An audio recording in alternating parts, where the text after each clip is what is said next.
from 2026, all new registrants will have a prescribing qualification, and it's critically important that there is a prescribing service within community pharmacy that they can prescribe against.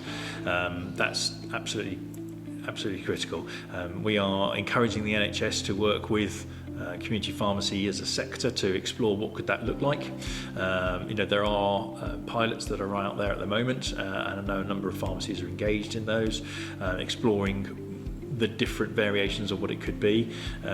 Pharmacy First is an obvious candidate to look at. How could prescribing be introduced into community pharmacy?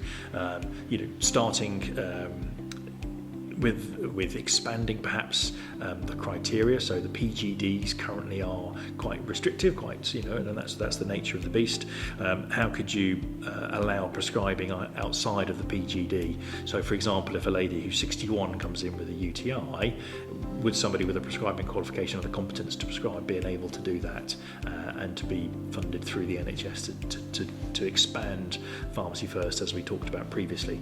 So I think there's definitely an opportunity for that. And as I mentioned as well, though, prescribing opens up the opportunities that community pharmacy can add value in looking at managing long-term conditions and supporting patients in that way, either through diagnosis initiation, but also through changing, titrating medicines, looking at optimizing medicines, stopping things that don't need to be taken anymore, making sure people are on the right dose and getting the best benefit from it. So prescribing is the future. I'm confident of that. It's quite an exciting future. Unfortunately, how we get from where we are to that future is still not quite clear.